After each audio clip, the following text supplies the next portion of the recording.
بسم اللہ الرحمن الرحیم۔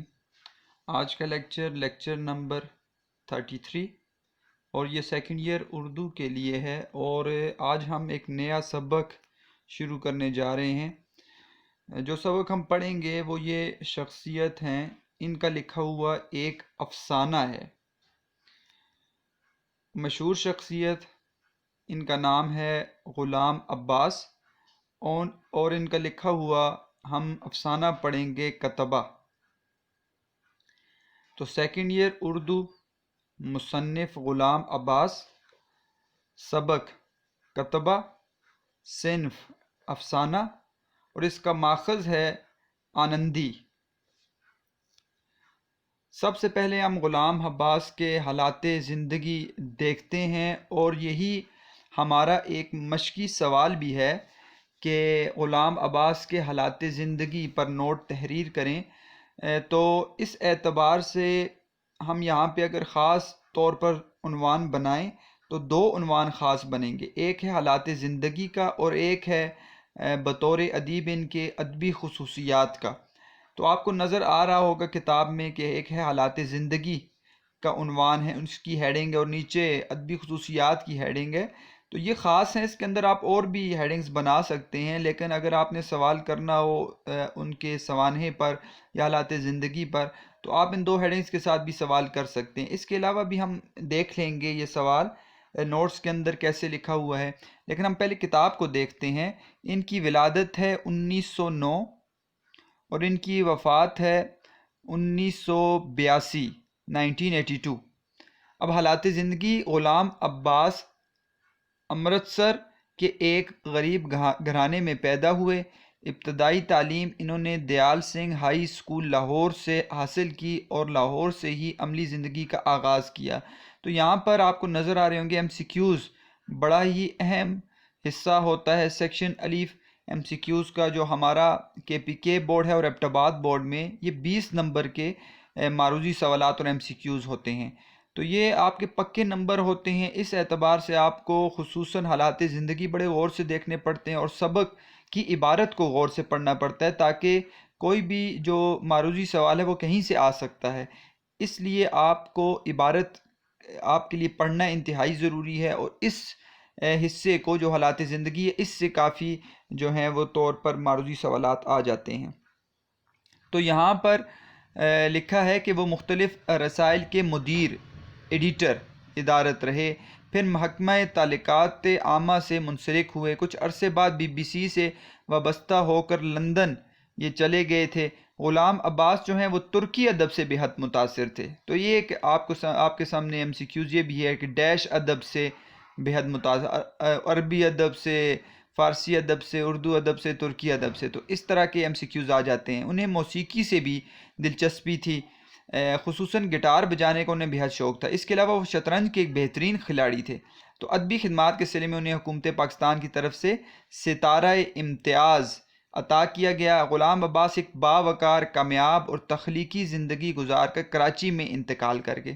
اب ان کی ادبی خصوصیات دیکھتے ہیں۔ تو غلام عباس کو ابتدا ہی سے اردو ادب سے دلچسپی رہی، اور بچپن ہی میں انہوں نے رتن ناتھ سرشار، ٹھیک ہے، ان کا آپ نے ایک ناول کا حصہ آپ نے پڑھا ہے، داروغہ جی کی پانچوں گھی میں اور سر کڑائی میں، یہ آپ نے فرسٹ ایئر میں پڑھا ہوگا۔ مولانا عبدالحلیم شرر، خواجہ حسن نظامی کو آپ پڑھ چکے ہیں، فاقے میں روضہ، اور مرزا ہادی رسوا کی تقریباً تمام تصانیف انہوں نے پڑھ لی تھی۔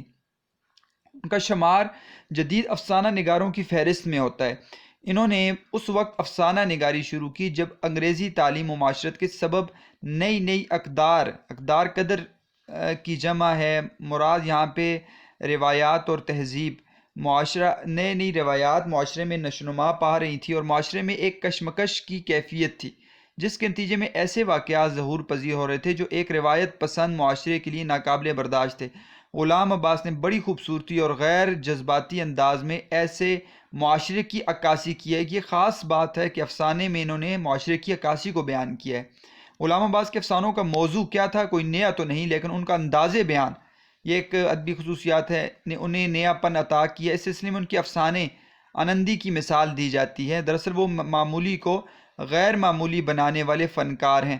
وہ جذبات کے تابع نہیں، جذبات نگاری، جذبات کے تابع نہیں، کہانی کا موضوع خواہ کچھ بھی ہو، ان کا قلم غیر جانبداری، کسی کی طرفداری کیے بغیر اور تعقل کے تابع رواں دوا رہتا تھا۔ عقل سے مراد ہے عقل کے تابع رواں دوا رہتا ہے۔ تصانیف آنندی، جاڑے کی چاندنی، کنرس، دھنک اور گوندنی والا تکیہ، یہ ہم دیکھ لیتے ہیں۔ افسانوی ان کے جو مجموعے ہیں وہ آپ کے سامنے ہیں۔ وہ ایک آنندی ہے 1948، جاڑے کی چاندنی 1960، کنرس 1969 اور رینگنے والے 1980، ناول گوندنی والے تکیہ 1936 اور جزیرہ سخنورا یہ 1941 اور دھنک جو ہے وہ 1969۔ بچوں کے ادب میں نے الحمراء کے افسانے 1931 اور چاند تارہ نظمیں لکھی، ننھی کی گڑیا یہ 1936 میں لکھی۔ تو یہ ہیں ان کے افسانی مجموعے 4 ہیں۔ اس طرح ناول بھی انہوں نے لکھے ہیں، بچوں کے ادب بھی انہوں نے لکھے ہیں اس طرح کے۔ تو یہ ایک بہت ہی ادبی لحاظ سے بڑی مشہور و معروف شخصیت ہیں غلام عباس۔ ان پر اگر آپ سوانحی اور تنقیدی نوٹ لکھیں جو ہمارے مشقی سوال کا حصہ ہے تو یہ اس طرح کا ہوگا کہ غلام عباس کا شمار اردو کے بہترین افسانہ نگاروں میں ہوتا ہے۔ ان کے سوانحی حالات اور افسانہ نگاری کی خصوصیات درج ذیل ہیں۔ حالات زندگی ہم نے پڑھ لیے، آپ حالات زندگی اس میں خود تحریر کر سکتے ہیں، یہ ہیڈنگ دے دیں آپ، اور یہاں پر آپ غلام عباس جو آپ پیدائش لکھیں اور ابتدائی تعلیم لکھیں، مختلف رسائل کے مدیر رہے، کچھ عرصے بعد BBC سے وابستہ ہو کر، یہ ساری بات آپ لکھ کر جہاں تک میں نے آپ کو بتایا تھا حالات زندگی آپ لکھ سکتے ہیں۔ اس کے علاوہ آپ غلام عباس جدید افسانہ نگاری میں ایک بلند مقام رکھتے ہیں۔ ان کے افسانوں میں درج ذیل خصوصیات پائی جاتی ہیں، یہ خصوصیات آپ لکھ سکتے ہیں۔ ندرت، غلام عباس کے افسانے ندرت موضوعات کے باعث منفرد ہیں۔ ان کے ہر افسانے کا موضوع نیا اور اچھوتا ہوتا ہے۔ وہ افسانے کا موضوع تلاش کرنے کے بعد اس پر بہت زیادہ غور و خوض نہیں کرتے اور اس وقت تک اس پر قلم نہیں اٹھاتے جب تک کہ وہ موضوع فکر اور جذبے کی بھٹی میں تپ کر کندن نہ بن جائے۔ یہی وجہ ہے کہ ان کے افسانوں میں شدید تاثر پائے جاتے ہیں۔ زندگی کی عکاسی، ان کے افسانوں میں زندگی کی عکاسی اور ترجمانی ملتی ہے۔ وہ زندگی کو جیسا دیکھتے ہیں ہو بہو اسی طرح پیش کرتے ہیں۔ ہمارے معاشرے میں اچھے برے دونوں طرح کے کردار ملتے ہیں۔ غلام عباس ان کرداروں کو ایک کیمرے کی لینس کی طرح پیش کر دیتے ہیں۔ کتبہ میں ایک درجہ دوم کے کلرک کی پیشہ ورانہ کارکردگی اور آرزوؤں کی بڑی خوبصورت عکاسی کی گئی۔ اس کے علاوہ نندی، کنرسیہ اور اوورکوٹ اس کی بہترین مثالیں ہیں۔ صحت زبان، غلام عباس افسانوں میں بہت صاف ستھری اور سادہ زبان استعمال کرتے ہیں۔ ہمیشہ مبالغہ آرائی اور پرتکلف زبان کے استعمال سے گریز کیا ہے۔ اس کے علاوہ ان کے افسانوں میں جزیات نگاری، نفسیاتی رویوں کی عکاسی اور دھیمے پن کی خصوصیات بھی موجود ہیں۔ ان کے افسانوں میں زندگی کی لہر دوڑتی نظر آتی ہے۔ بقول شاعر، زندگی کی لہر افسانہ غلام عباس کا، فکر سے لبریز پیمانہ غلام عباس کا، اس نے لفظوں میں تراشا یوں ہے آنندی کا روپ، خود ادب ہے آج دیوانہ غلام عباس کا۔ تو یہ اشعار بھی آپ لکھ سکتے ہیں اور اس طرح آپ یہ سوال کر سکتے ہیں۔ غلام عباس پر سوانحی اور تنقیدی نوٹ آپ لکھ سکتے ہیں۔ اب یہاں پہ ہم سب سے پہلے اس سبق کا خلاصہ دیکھیں گے اور خلاصہ اس اعتبار سے دیکھیں گے کہ اس میں آپ کے مشقی سوالات بھی انشاءاللہ حل ہو جائیں گے۔ مشقی سوالات ہمارے ہیں 5 مشقی سوالات ہیں، 5 مشقی سوالات ہیں اور اس کے علاوہ 5 کچھ ہمارے جملے ہیں جن کی ہم نے وضاحت کرنی ہے اور ایک خلاصے کا سوال ہے۔ تو خلاصہ اور 5 سوالات اس میں آپ کو نظر آئیں گے، ہم ساتھ ساتھ بھی پڑھ لیں گے۔ ترتیب ہماری یہ ہوتی ہے، ہم ساتھ ساتھ سوالوں کو پڑھتے ہیں تاکہ آخر میں ہمارے لیے مشکل پیش نہ آئے۔ تو سب سے اوپر آپ کو نظر آ رہا ہے یہ مصنف غلام عباس، یہ آپ کے حوالہ ہوتا ہے، حوالہ متن جو دیا جاتا ہے، میں اس لیے اس کو علادہ کر کے لکھتا ہوں۔ اس میں مصنف غلام عباس، آپ سبق کتبہ، صنف افسانہ اور اس کا ماخذ ہے آنندی۔ کردار، اس میں افسانے کے کردار میں جو خاص کردار ہے وہ ایک کردار ہے جس کا نام ہے شریف حسین۔ اسی کے اوپر ساری کی ساری کہانی جو ہے وہ اسی کے گرد جو ہے وہ گھومتی ہے اور ساری کہانی اس بندے کے اوپر ہے۔ اور اس میں ہم سب سے پہلے ایک سوال بھی ہمارا ہے کہ اس سے سبق کا اخلاقی جو ہے وہ مرکزی خیال کیا ہے اور اخلاقی سبق ہمیں اس افسانے سے کیا ملتا ہے۔ تو اس کو ہم جب دیکھتے ہیں تو ہمیں کچھ نہ کچھ افسانے کے بارے میں بھی پتہ چل جائے گا کہ یہ افسانہ کیا کہہ رہا ہے۔ تو ہم مرکزی خیال اور اخلاقی سبق اس افسانے کا دیکھتے ہیں تو سب سے پہلی بات جو ہمیں ملتی ہے وہ یہ کہ انسان کی خواہشات کی کوئی حد نہیں ہے، زندگی تھوڑی ہے اور خواہشات زیادہ ہیں، کہ انسان اپنے اندر بہت سی خواہشات کو زندہ کر دیتا ہے لیکن وہ پوری بھی ہو جائیں تو انسان کی خواہشات کی کوئی حد مقرر نہیں ہوتی، ہماری زندگی کم پڑ جاتی ہے اور خواہشات ہماری کبھی بھی پوری نہیں ہوتی۔ ایک خواہش پوری ہوتی ہے تو دوسری سر اٹھا لیتی ہے۔ اس لیے کیا خواہشات جو ہیں وہ انسان کو نا امیدی کا راستہ بھی بعض اوقات دکھا دیتی ہیں۔ اس لیے انسان کو چاہیے کہ وہ اپنی تقدیر پر راضی ہو کر صبر اور شکر کرے، ٹھیک ہے، اسے صبر اور شکر کرنا چاہیے، تقدیر پر راضی ہونا کہ جو کچھ اس کو مل گیا ہے یہ اللہ تعالیٰ کا بہت بڑا شکر ہے، محنت کرتا رہے اور حلال رزق کے لیے ہمیشہ کوشاں رہے، اور ہمیشہ اس کے لیے کیا کرے جی، وہ محنت کرتا رہے اور کبھی بھی سستی نہ دکھائے۔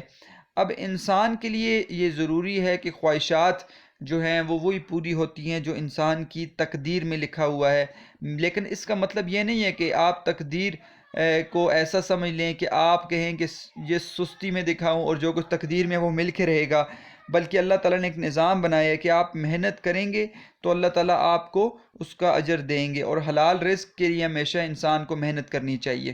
تو یہ اس سبق کا مرکزی خیال ہے، اور اس میں جو کردار ہے شریف حسین، وہ بھی اسی طرح کا ایک کردار ہے، اس کے اوپر پوری کی پوری کہانی ہے کہ اس کے دل میں بھی ایک چیز خریدتا ہے جس کو یہاں پر افسانے کا عنوان بنایا گیا، وہ ہے کتبہ۔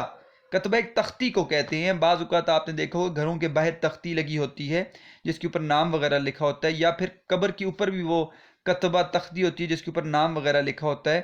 تو یہ وہ کتبہ ہے، ایک شریف حسین ایک درجہ دوم کا کلرک ہے، وہ خرید لیتا ہے، اور پھر اس کو خریدنے کے بعد اس کے دل میں طرح طرح کی خواہشات پیدا ہو جاتی ہیں، لیکن آخر کار وہ خواہشات اس کی پوری نہیں ہوتی، بلکہ اس کے ساتھ کیا ہوتا ہے معاملہ یہ آپ سبق میں دیکھیں گے۔ یہ تجسس ہے آپ کے لیے۔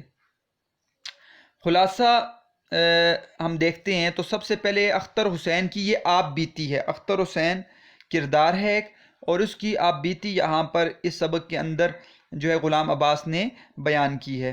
اور اس میں سب سے پہلے ابتدا ہوگی وہ ہوگی منظر نگاری سے، ایک خوبصورت منظر پیش کریں گے، اور وہ منظر ہوگا جہاں پہ جو اختر حسین ہے وہ جس دفتر میں کام کرتا ہے اس دفتر کے ارد گرد کے جو حالات ہوں گے اور وہاں کے جو منظر ہوگا اس کو بہت خوبصورت طریقے سے ابتدا میں غلام عباس نے اس افسانے کے اندر پیش کیا ہے۔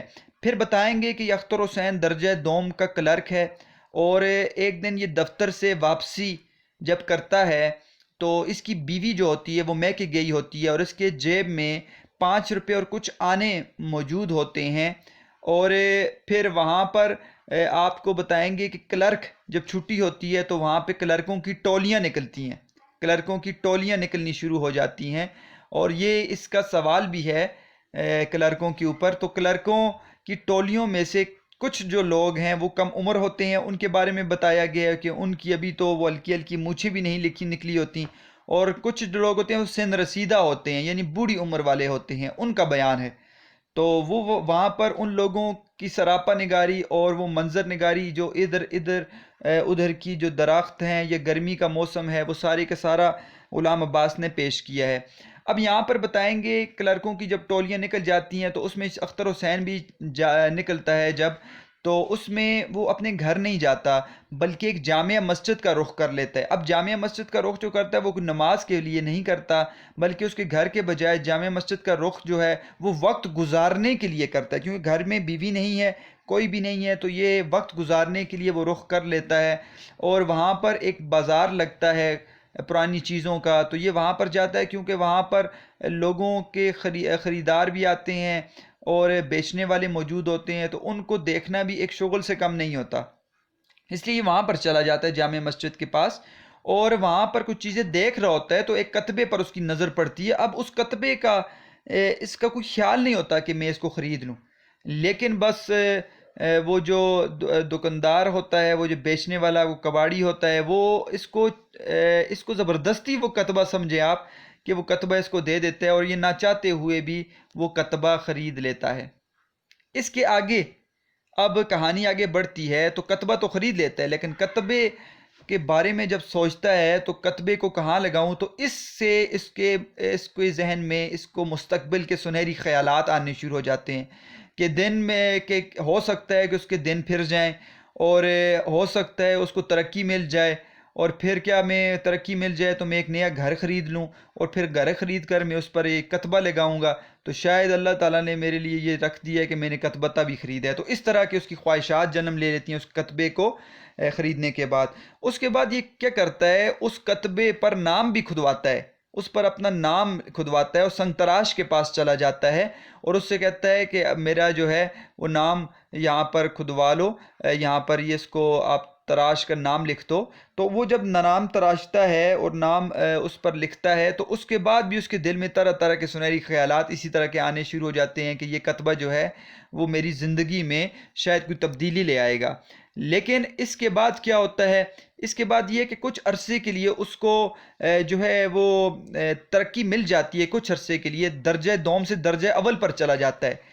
اب اس دوران جو ہے نا کتبہ کبھی یہاں پہ ہوتا ہے، کبھی وہاں پہ ہوتا ہے، کبھی کہاں پہ اٹھا کے رکھ دیا جائے گا، کبھی کہاں پہ اٹھا کے رکھ دیا جائے گا، کتبے پر نظر اتنی نہیں پڑتی۔ کچھ عرصے کے لیے جب وہ دوبارہ درجہ اول پر ہوتا ہے تو اس کی دوبارہ خواہشات جو ہے وہ زندہ ہو جاتی ہیں، وہ کتبے کو صاف بھی کرتا ہے، لیکن پھر وہ دوبارہ اپنے جو ہے مقام پر آ جاتا ہے، درجہ دوم پر، کچھ عرصے بعد، 3 مہینے بعد، تو دوبارہ اس کی خواہشات جو ہیں وہ ختم ہو جاتی ہیں۔ اب اس کی خواہشات جو ہیں وہ دل میں ہی رہ جاتی ہیں، اور آخر کار یہ بوڑھا ہو جاتا ہے اور ریٹائر ہو جاتا ہے۔ تو ایک دن سردی میں باہر جو ہے وہ جاتا ہے اور اس کو سردی سے نمونیا ہو جاتی ہے، نمونیا ہو جاتا ہے، اور پھر اسی نمونیا کی وجہ سے وہ انتقال کر جاتا ہے، مر جاتا ہے۔ اور اس کا بڑا بیٹا جو ہوتا ہے وہ ایک دن اس طرح صفائی کر رہا ہوتا ہے، اس کو کتبہ مل جاتا ہے، تو آخر کار وہی کتبہ وہ اس اپنے والد محترم شریف حسین کی قبر پر جا کر نصب کر دیتا ہے۔ تو اس سے ہمیں ایک بہت ہی بڑا سبق بھی ملتا ہے کہ آگاہ اپنی موت سے کوئی بشر نہیں، آگاہ اپنی موت سے کوئی بشر نہیں، سامان 100 برس کا ہے، پل کی خبر نہیں۔ تو یہ شعر اسی بارے میں ہے کہ پورے کا پورا آپ کو جو افسانہ ہے وہ اس شعر کے اگر آپ مفہوم کو سمجھ لیں تو اسی بارے میں ہے۔ تو حیرت الہ آبادی نے کیا خوب کہا ہے کہ آگاہ اپنے موت سے کوئی بشر نہیں، سامان 100 برس کا ہے، پل کی خبر نہیں۔ ہمیں نہیں پتہ ہوتا، ہماری خواہشات ساتھ ہی چلی جاتی ہیں۔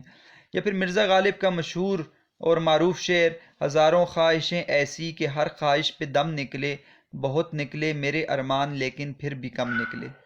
یا پھر کیف اعظمی کہتے ہیں کہ انسان کی خواہشوں کی کوئی انتہا نہیں، 2 گز زمیں بھی چاہیے 2 گز کفن کے بعد۔ یا پھر عمران الحق چوہان کہتے ہیں کہ خواب، امید، تمنائیں، تعلق، رشتے جان لے لیتے ہیں آخر یہ سہارے سارے۔ احمد فراز کہتے ہیں کہ سب خواہشیں پوری ہوں فراز، ایسا نہیں ہے جیسے کئی اشعار مکمل نہیں ہوتے۔ بشیر فاروقی کہتے ہیں کہ آگہی، کرب، وفا، صبر، تمنا، احساس، میرے ہی سینے میں اترے ہیں یہ خنجر سارے۔ امیر مینائی کا مشہور شعر ہے کہ بعد مرنے کے بھی چھوڑی نہ رفاقت میری، بعد مرنے کے بھی چھوڑی نہ رفاقت میری، میری تربت سے لگی بیٹھی ہے حسرت میری۔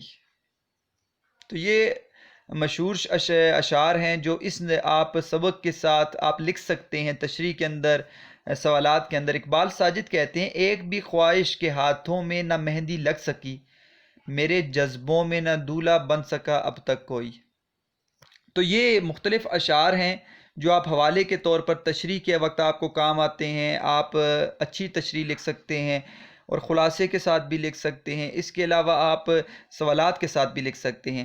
تو سوالات ذہن میں رکھنے ہیں کہ ہم نے 2 سوال حل کر لیے، خلاصے والا سوال بھی ہم نے حل کر لیے، اور ایک غلام عباس کی ذات پر جو ہے وہ سوانحی اور تنقیدی نوٹ لکھیں۔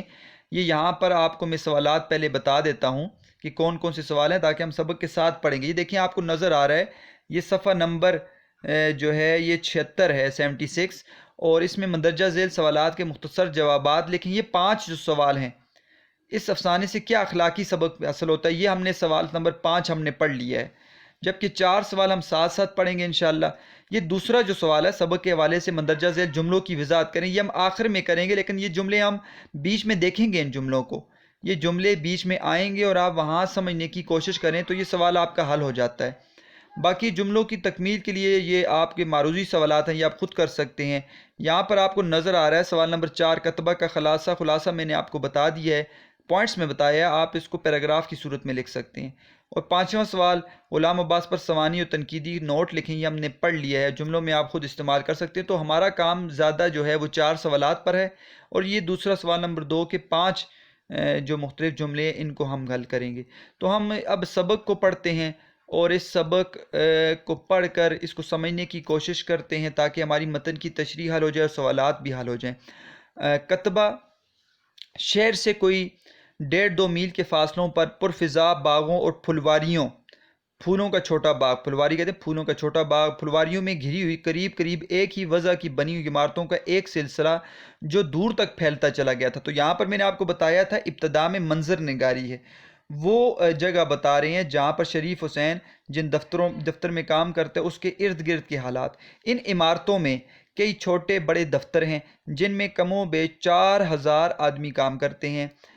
دن کے وقت اس علاقے کی چہل پہل اور گہما گہمی عموماً کمروں کی 4 دیواریوں ہی میں محدود رہتی ہے۔ تو اس سے مراد کیا ہے کہ دن کے وقت اس علاقے کی چہل پہل اور گہما گہمی جو عموماً کمروں کی 4 دیواریوں تک اس لیے محدود رہتی ہے کہ دن کے وقت لوگ اپنے دفتروں میں کام کرتے ہیں۔ ایک صبح کے وقت جاتے ہوئے زیادہ رش ہوتی ہے اور واپسی پہ آتے ہوئے زیادہ رش ہوتی ہے۔ جیسے آپ اسکول میں آپ دیکھتے ہیں، اسکول جب اوقات ہوتے ہیں صبح کے وقت سڑک پر بہت زیادہ رش ہوتی ہے، بھیڑ ہوتی ہے، اور آتے وقت جس وقت چھٹی ہو جاتی ہے وہی حالات اس جو ہے جگہ کے بھی ہیں۔ مگر صبح کو 10:30 بجے سے پہلے اور سپہر دن کو 4:30 بجے کے بعد وہ سیدھی اور چوڑی چکلی جو ہے وہ سڑک جو ہے جو شہر کے بڑے دروازے سے اس علاقے تک جاتی ہے، ایک ایسے دریا کا روپ دھار لیتی ہے جو پہاڑوں پر سے آیا ہو اور اپنے ساتھ بہت سا خس و خاشاک گھاس پھوس بہال آیا ہو۔ یعنی یہاں سے مراد دریا تو نہیں ہے، ٹھیک ہے، ایسے دریا، تو اس کا مطلب ہے یہاں پر تشبیہ دے رہے ہیں کہ لوگ ہیں مراد، کہ ایسے لوگ، وہاں پر لوگوں کی بھیڑ ہوتی ہے اور ہر طرح کے لوگ ہوتے ہیں یہاں پر۔ گرمی کا زمانہ، وقت گرمی کا ہے، ٹھیک ہے، گرمی کا موسم اور سپہر کا وقت ہے۔ سڑکوں پر درختوں کے سائے لمبے ہونے شروع ہو گئے تھے، مگر ابھی تک زمین کی تپش کا یہ حال تھا کہ جوتوں کے اندر تلوے جو ہیں، ٹھیک ہے، جوتوں کے اندر ایڑیاں تلوے جھلسے جاتے تھے۔ ابھی ایک چھڑکاؤ گاڑی گزری تھی جو پانی چھڑک کے جاتی ہے، سڑک پر جہاں جہاں پانی پڑا تھا بخارات اٹھ رہے تھے، گرمی اتنی تھی کہ سڑک پر جہاں جہاں پانی پھینکتی تھی تو آبی بخارات اٹھتے تھے۔ اب شریف حسین کے بارے میں بتا رہے ہیں، اوپر تو منظر نگاری بیان کر دی ہے۔ شریف حسین کلرک، اسی کے اوپر سارے کی ساری کہانی ہے۔ درجہ دوم معمول سے کچھ سویرے دفتر سے نکلا اور اس بڑے پھاٹک بڑا دروازہ کے باہر آ کر کھڑا ہو گیا جہاں سے تانگے والے شہر کی سواریاں لے جایا کرتے تھے۔ تو کچھ سویرے دفتر سے نکلا سے مراد ہے جلدی آج دفتر سے نکل گیا چھٹی کر کے، گھر کو لوٹتے ہوئے، اب گھر کو جاتے ہوئے آدھے راستے تک تانگے میں سوار ہو کر جانا ایک ایسا لطف تھا جو اسے مہینے کے شروع کے صرف 4-5 روز ہی ملا کرتا تھا، کیونکہ پیسے جو شروع کے ہوتے ہیں وہ دنوں میں وہ لگ جاتے ہیں، پھر وہ زیادہ تر جو ہے وہ اس طرح جو ہے کہ پیسوں سے وہ لازمی بات ہے چیزیں نہیں خرید سکتا، اور یہ جو اس کو شوق ہے وہ پورے نہیں کر سکتا تھا۔ لیکن اور آج کا دن بھی انہی مبارک دنوں میں سے تھا کہ وہ شروع کے دن تھے، اس کے پاس تھوڑے بہت پیسے تھے، اور آج خلاف معمول تنخواہ کے 8 روز بعد بھی اس کی جیب میں 5 روپے کا نوٹ اور کچھ آنے پیسے پڑے تھے۔ وجہ یہ تھی کہ اس کی بیوی مہینے کے شروع میں ہی بچوں کو لے کر میکے چلی گئی ہے اور گھر میں وہ اکیلا رہ گیا تھا۔ دن میں دفتر کے حلوائی سے 2-4 پوریاں لے کر کھا لی تھیں اور اوپر سے پانی پی کر پیٹ بھر لیا تھا۔ رات کو کسی شہر کے کسی سستے سے ہوٹل میں جانے کی ٹھہرائی تھی، ٹھہرائی کہتے ہیں رہنا، رہائش، بس بے فکری ہی بے فکری تھی کیونکہ گھر میں کوئی نہیں تھا، گھر میں کچھ ایسا اثاثہ تھا نہیں جس کی رکھوالی کرنی پڑتی، اس لیے وہ آزاد تھا کہ جب چاہے گھر جائے، چاہے تو ساری رات سڑکوں پر ہی گھومتا رہے۔ تھوڑی دیر میں دفتروں سے کلرکوں کی ٹولیاں نکلنی شروع ہو گئیں، ان میں ٹائپسٹ بھی تھے، ریکارڈ کیپر، ریکارڈ کو رکھنے والے بھی تھے، ڈسپیچر یعنی ڈاک بھیجنے والے کلرک، اکاؤنٹنٹ، ہیڈ کلرک بھی تھے، سپرنٹینڈنٹ انچارج، غرض ادنیٰ و اعلیٰ ہر درجہ اور حیثیت کے کلرک تھے، اور اسی لحاظ سے ان کی وضع قطع بھی ایک دوسرے سے جدا تھی۔ مگر بعض ٹائپ جو خاص طور پر نمایاں تھے تو سائیکل سوار آدھی آستینوں کی قمیض پہنے ہوئے، خاکی زین کی نکر اور چپل پہنے ہوئے، خاکی زین وہ فوجی وردی ہوتی ہے اس طرح کی خاکی زین کی نکر اور چپل پہنے ہوئے، سر پر 16 ہیڈ سے مراد ہے سولر ہیڈ یعنی کہ دھوپ سے بچاؤ والی جو کیپ ہوتی ہے، وہ رکھے ہوئے کلائی پر گھڑی باندھے ہوئے، رنگدار چشمہ لگائے، بڑی بڑی توندوں والے پیٹوں والے، بابو چھاتا کھولے یعنی چھتری کھولے، منہ میں بیڑی، وہ بیڑی جو پیتے ہیں سگریٹ کی طرح، بغلوں میں فائلوں کے گٹھے دبائے، ٹھیک ہے، اور ان فائلوں کو وہ قریب قریب ہر روز اس امید کے ساتھ لے جاتے تھے کہ جو گتھیاں، جو مسائل وہ دفتر کے غل غپاڑے میں شور میں نہیں سلجھا سکیں گے، ممکن ہے گھر کی یکسوئی میں ان کا کوئی حل سوجھ جائے، مگر گھر پہنچتے ہی وہ گرہستی یعنی گھریلو کاموں میں ایسے الجھ جاتے تھے کہ انہیں دیکھنے تک کا موقع نہ ملتا تھا، اور اگلے روز انہیں یہ مفت کا بوجھ جوں کا توں ویسے ہی واپس لے آنا پڑتا تھا، اور وہ فائلیں لے کر جاتے تھے گھر، لیکن گھر کام اتنے ہوتے تھے، وہ سوچ رہے ہوتے تھے گھر جا کے کریں گے، لیکن گھر تو کام نہیں ہوتا، تو پھر صبح ویسے ہی اٹھا کر لے آتے تھے۔ تو اب یہاں پر وہ کلرکوں کے حالات، ان کی سراپا نگاری، ان کے بتایا ہے کہ وہ کیسے لوگ تھے، ان کو بیان کیا گیا ہے۔ بعض منچلے بے خوف تانگے سائیکل اور چھاتے سے بے نیاز لوگ تھے، جو ٹوپی ہاتھ میں، کوہٹ کاندھے پر، گریباں کھلا ہوا، یہ بالکل ان سے مختلف لوگ ہیں۔ اوپر والے لوگ جو ہیں وہ کچھ اچھے لوگ ہیں، یہ بس عام سادے لوگ۔ گریبان کھلا ہوا، جیسے بٹن ٹوٹ جانے پر انہوں نے سیفٹی پین سے بند کرنے کی کوشش کی تھی، اور جس کے نیچے سے چھاتی کے گھنے بال پسینے میں تر بتر پسینے کی وجہ سے نظر آ رہے تھے۔ نئے رنگ روٹ یعنی نیا بھرتی ہونے والا سپاہی، سستے سلے سلائے ڈھیلے ڈھالے بدقطع بدصورت سوٹ پہنے، اس گرمی کے عالم میں واسکٹ اور نیک ٹائی جو آپ نے دیکھی ہوگی گلے کے ساتھ ٹائی کی صورت میں ایسے ہوتی ہے پھول کی طرح، وہ نیک ٹائی، کالر تک سے لیس، کوٹ کی بالائی جیب میں دو دو تین تین فاؤنٹین پین رکھے ہوئے تھے اور پینسلیں لگائے خرامہ خرامہ آہستہ آہستہ چلے آ رہے تھے۔ تو اب یہاں پر دونوں لوگوں کا تذکرہ کر دیا ہے کہ کچھ لوگ اوپر والے پیراگراف میں کیسے تھے اور اس میں اس سے مختلف لوگ تھے، ہر طرح کے لوگ ان کلرکوں میں تھے۔ گو ان میں زیادہ تر کلرکوں کی مادری زبان ایک ہی تھی، ایک ہی طرح بولتے تھے، مگر وہ لہجہ بگاڑ کر چبا کر غیر زبان میں یعنی انگلش میں باتیں کرنے پر تلے ہوئے تھے۔ اس کی وجہ کیا تھی؟ وہ انگلش میں کیوں بول رہے تھے؟ وہ طمانینت نہ تھی، وہ اعتماد نہ تھی جو کسی غیر زبان پر قدرت حاصل ہونے پر اس میں باتیں کرنے پر اکساتی ہے، لیکن اس کی وجہ بتا رہے ہیں، یہ نہیں ہے کہ ان کو اس پر قدرت تھی اور وہ جان کر وہ انگلش بول رہے تھے، بلکہ یہ انہیں دفتر میں دن بھر اپنے افسروں سے اسی غیر زبان انگلش میں بولنا پڑتا تھا، اس لیے یہاں پر وہ اس کی مہارت مشق کر رہے تھے باہر نکل کے، حالانکہ وہ صحیح بول رہے نہیں تھے، لیکن وہ جان بوجھ کر وہ انگلش جو ہے وہ بولنے کی کوشش کر رہے تھے۔ بلکہ یہ کہ انہیں دفتر میں دن بھر اپنے افسروں سے اسی غیر زبان میں بولنا پڑتا تھا، اور اس وقت وہ بات چیت کر کے اس کی مشق بہم پہنچا رہے تھے۔ مشق بہم یعنی کہ اس میں وہ اس کی مشق کر رہے تھے۔ اب یہاں سے آگے سوال ہے، ٹھیک ہے، ہم سوال پڑھیں گے اور دیکھیں گے سوال کیا ہے۔ سوال ہے کہ کلرکوں میں کس عمر کے لوگ شامل تھے؟ ایک یہ سوال ہے، ہم پہلے یہ سوال دیکھتے ہیں اور اس پیراگراف کو بھی پڑھتے ہیں کہ ان کلرکوں میں ہر عمر کے لوگ تھے، کلرکوں کی عمر بتا رہے ہیں، تو کلرکوں میں کس عمر کے لوگ شامل تھے بھی بتائیں گے۔ ایک جو ہیں وہ نوجوان ہیں اور ایک بوڑھے لوگ ہیں، دونوں کو آپ نے ذہن میں رکھنا ہے۔ ایسے کم عمر بھولے بھالے نا تجربہ کار بھی تھے جن کی ابھی تک مسیں کہتے ہیں مونچھوں کی جو چھوٹے چھوٹے بال ہوتے ہیں وہ مسیں ہوتی ہیں، ان کے ابھی تک وہ مسیں مونچھیں بھی نہیں بھیگی ہوئی تھیں، اور جنہیں ابھی اسکول سے نکلے 3 مہینے بھی نہیں ہوئے تھے، تو اتنے چھوٹے لوگ تھے۔ اور ایسے عمر رسیدہ سن رسیدہ بوڑھے لوگ جہاں دیدہ گاگ یعنی کہ مطلب کیا ہے کہ وہ تجربہ کار لوگ، دیدہ گاگ کہتے ہیں تجربہ کار لوگ بوڑھے بھی تھے جن کی ناک پر سالہ سال اینک کے استعمال کے باعث گہرا نشان ایسے ناک پر پڑ جاتا ہے، یہاں پر تو یہاں پر ان کے پڑ گیا تھا، اور جنہیں اس سڑک کے اتار چڑھاؤ دیکھتے دیکھتے 25 اور 30 برس ہو چکے تھے، پرانے لوگ تھے۔ بیشتر کارکنوں کی پیٹھ میں گدی سے نیچے یعنی گردن کا یہ والا جو پچھلا حصہ ہوتا ہے گردن، اس کو کہتے ہیں گدی سے نیچے ذرا خم سا آ گیا تھا، یعنی ایسے ان کی گردن تھوڑی سی نیچے جھک گئی تھی، ہم جسے کب کہتے ہیں وہ کب آ گیا تھا، اور وہ کند استروں سے متواتر داڑھی مونڈتے رہنے کے باعث ان کے گالوں اور تھوڑی پر بالوں میں جڑیں پھوٹ نکلی تھیں۔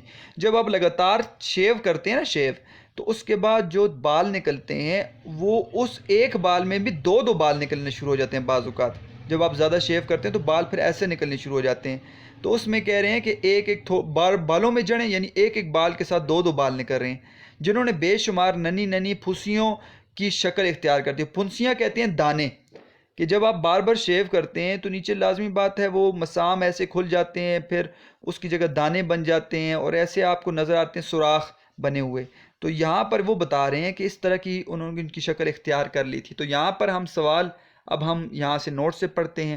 کلرکوں میں کس عمر کے لوگ شامل تھے؟ تو غلام عباس کی شاہکار افسانے کتبہ کے مطابق شہر سے کوئی 1.5 میل 2 میل کے فاصلے پر واقع دفاتر میں کام کرنے والے کلرکوں میں ہر عمر کے لوگ شامل تھے۔ کم عمر، ایسے کم عمر بھولے بالے اور نا تجربہ کار بھی تھے جن کی ابھی داڑھی مونچھیں بھی نہیں نکلی تھیں، انہیں اسکول سے نکلے ابھی 3 مہینے بھی نہیں ہوئے تھے۔ سن رسیدہ، ان میں ایسے بوڑھے اور تجربہ کار بھی تھے جن کی ناک پر سالہ سال اینک کے استعمال کے باعث گہرا نشان پڑ گیا تھا، جن کو اس سڑک پر آتے جاتے 25-25-30 برس ہو چکے تھے۔ اکثر کلرکوں کی پیٹھ میں گردن سے نیچے ذرا خم آ گیا تھا۔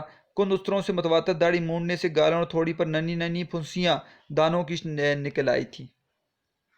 اچھا جی، اب ہم آگے پڑھتے ہیں۔ پیدل چلنے والے میں بہت سے لوگ بخوبی جانتے تھے کہ دفتر سے ان کے گھر کو جتنے راستے جاتے ہیں ان کا فاصلہ کتنے ہزار کئی ہزار قدم ہے۔ ہر شخص افسروں کے چچڑے پن یا ماتحتوں کی نالائکی پر نالاں تنگ روتا نظر آ رہا تھا، کہ وہ افسروں کے چچڑے پن پر جو ہے وہ نالاں تھا، روتا ہوا تھا۔ ایک تانگے کی سواریوں میں ایک کی کمی دیکھ کر شریف حسین لپک کر اس میں سوار ہو گیا۔ اب آگے شریف حسین کی جو ہے کہانی شروع ہو گئی جی۔ وہ تانگا چلا، تھوڑی دیر میں شہر کے دروازے کے قریب پہنچ گیا۔ شریف حسین نے اکنی ایک آنا نکال کر کوچوان کو، وہ تانگے والے کو دے دی، اس چلانے والے کو، اور گھر کے بجائے شہر کی جامع مسجد کی طرف چل پڑا۔ تو گھر کے بجائے شہر کی جامع مسجد کی طرف کیوں گئے؟ اب نماز پڑھنے نہیں گیا، بلکہ کیوں گئے اس کی آگے وضاحت کر رہے ہیں، اس کو ذہن میں رکھنا ہے آپ نے، یہ سوال بھی ہے ہمارا۔ جس کی سیڑھیوں کے گردا گرد ہر روز شام کو کونا فروش پرانی چیزیں بیچنے والوں اور سستا مال بیچنے والوں کی دکانیں سجا کرتی تھی اور میلہ سا لگا کرتا تھا، تو جا رہا ہے اس سیڑھیوں کے ارد گرد جو اشیاء بیچنے والے ہیں ان لوگوں کو دیکھتا ہے، اور وہاں اس نے کو خریدنا نہیں ہے، بلکہ وہ بس وہاں پہ اس کو دیکھ کر، اس تماشے کو دیکھ کر وہ اپنا وقت گزار رہا ہے، کیونکہ گھر میں بیوی نہیں ہے، وہ اکیلا ہے۔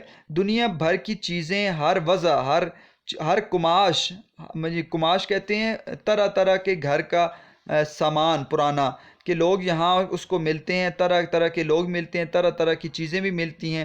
اگر مقصد خرید و فروخت نہ ہو تو بھی یہاں اور لوگوں کو چیزیں خریدتے، مول تول کرتے، یعنی کہ ریٹ لگاتے ہوئے دیکھنا بجائے خود ایک پرلطف تماشا تھا۔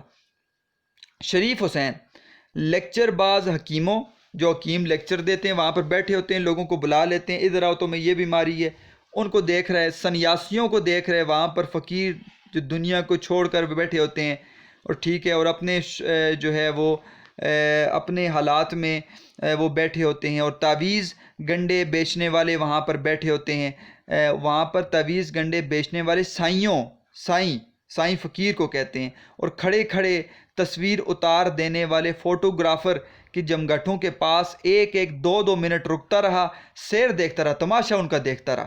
اس طرف جا نکلا جہاں کباڑیوں کی دکانیں تھیں، یہاں سے مختلف قسم کی بے شمار چیزیں جو ہیں وہ نظر آئی ہیں۔ ان میں سے بعض ایسی بھی تھیں جو اپنی اصل حالت میں بلا شبہ وہ اپنی حالت کا بہترین نمونہ، اعلیٰ نمونہ ہوں گی، مگر ان کباڑیوں کے ہاتھ پڑتے تو ان کی صورت اس قدر مسخ خراب ہو گئی تھی کہ پہچانی نہیں جاتی تھی، پرانی ہو گئی تھی، اور وہاں پر حالات ہی ایسے تھے، یا ان کا کوئی حصہ ٹوٹ پھوٹ گیا تھا جس سے وہ بیکار ہوئی تھی۔ چینی کے وہاں پہ کیا کیا چیزیں پڑی تھی؟ چینی کے ظروف، ٹھیک ہے، وہ چینی کے جو برتن ہوتے ہیں، اور گلدان، ٹیبل لیمپ پڑے تھے پرانے، گھڑیاں پڑی تھیں، جلی ہوئی بیٹریاں پڑی تھی پرانی، چوکھٹے فریمیں، گرامو فون کے کل پرزے، سارے کے سارے پرزے گرامو فون کے، جراحی آپریشن کے آلات، ستار جو تھا وہ پڑا تھا، وہ جس سے آپ موسیقی والا ستار ہوتا ہے، بھوس برا ہرن جو ہے وہ اصلی نہیں بلکہ وہ بھوس جس کے اندر وہ بھرا ہوتا ہے وہ ہرن تھا۔ پیتل کے لمڈھینگ وہ لمبے لمبے جو آپ نے دیکھے ہوں گے، لمبی لمبی ٹانگوں والے اور پرندے ہوتے ہیں، جو آبی پرندہ ہے جو پانی کے گرد ہوتا ہے، تو آپ نے پیتل کے وہ لمبے لمبے وہ پرندے بازاروں میں دیکھے ہوں گے شو پیس کے طور پر، وہ وہاں پر رکھے ہوئے۔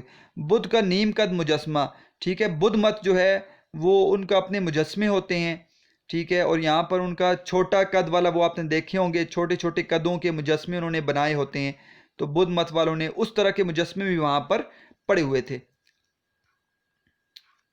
تو یہ سوال دیکھ لیتے ہیں، یہاں پر گزر گیا ہے، پھر ہم آگے پڑھتے ہیں۔ شریف حسین اس دن گھر کے بجائے جامع مسجد کی طرف کیوں چل پڑا؟